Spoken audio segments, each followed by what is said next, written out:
Unsung heroes of the Walmart parking lot.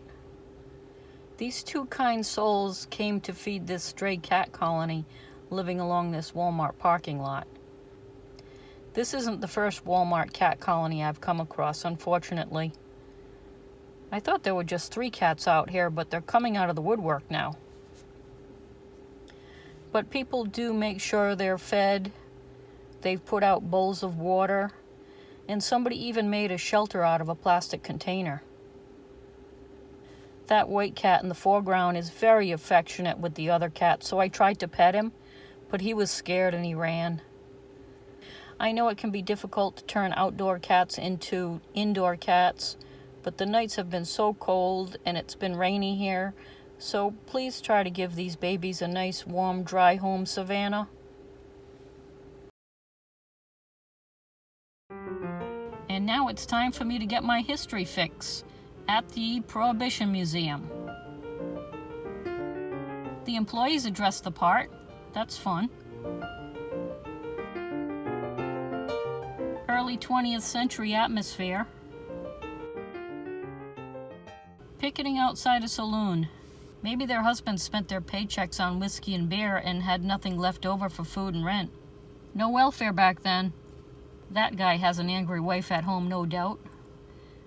And why is the country's only Prohibition Museum in Savannah? Because while the Southern Baptists in Georgia were militantly anti-alcohol, the people of Savannah wanted to keep drinking. So there was a bit of a civil war around here.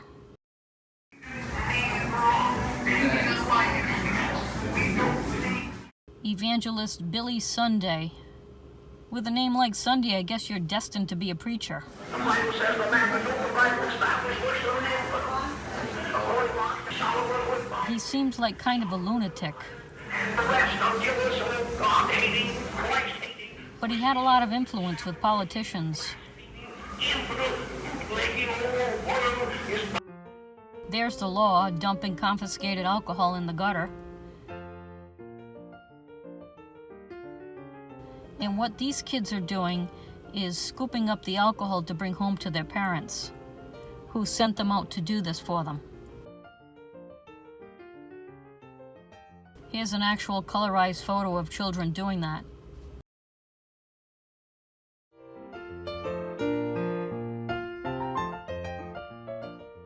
What's up, copper? This tavern is closed forever. Move along. Alcohol turns people into no good bums.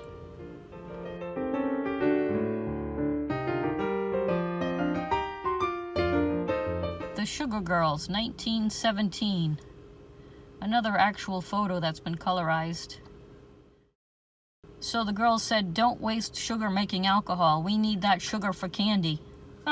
Interesting argument.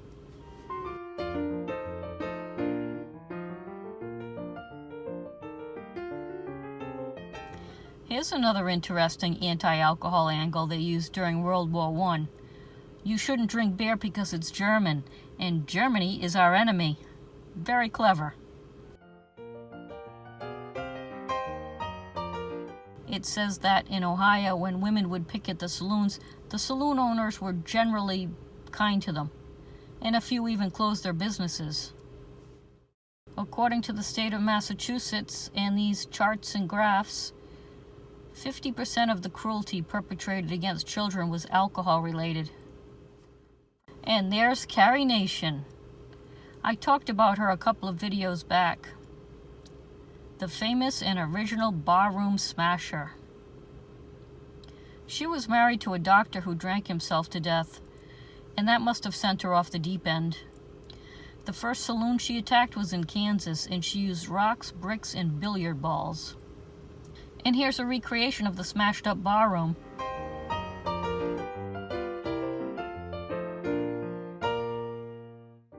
Ready to chop, chop, chop. And here are Carrie Nation's actual hatchets.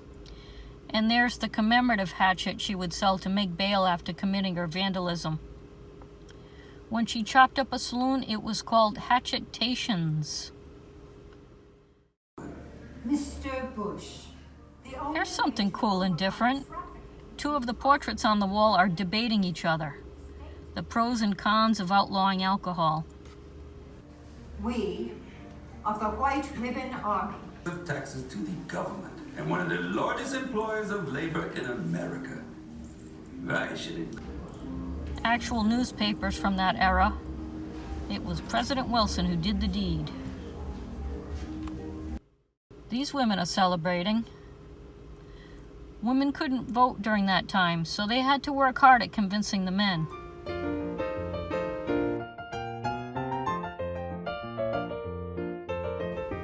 St. Louis is enjoying their last legal drink. I bet there was some serious binging the day before alcohol was outlawed.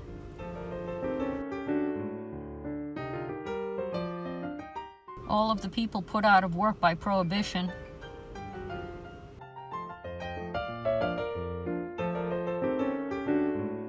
Anheuser-Busch had to switch things over to non-alcoholic beverages. Coors malted milk. That sounds disgusting. And then the people who lost their businesses started protesting.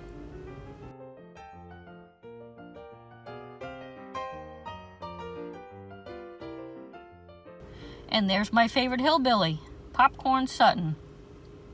He made it into a legit museum. He would be very proud to be representing moonshiners here. An actual wanted poster.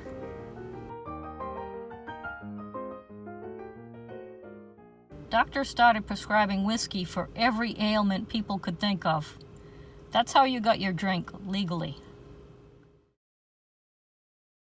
Walgreens drugstore specialized in filling whiskey prescriptions, and that's how they grew into a nationwide chain. Of course, the first thing you do after a law is made is to figure out how to get around it.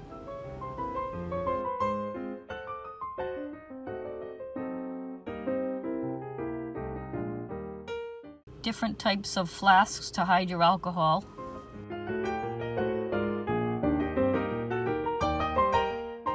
An elephant flask.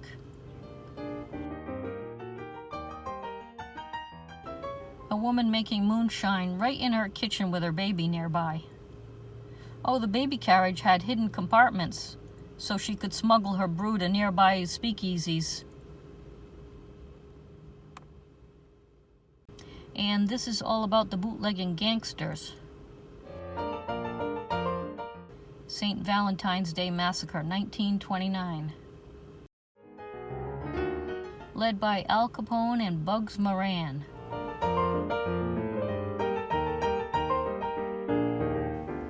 The gangsters were very dapper.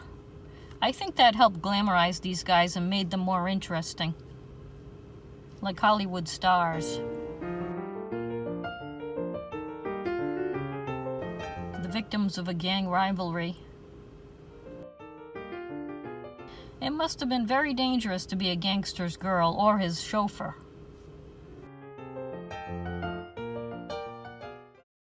They have a speakeasy here.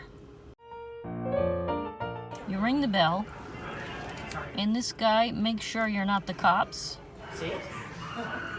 What do you want? Who sent you? Tell him Gus. Gus sent. And there's an actual bar here at the museum.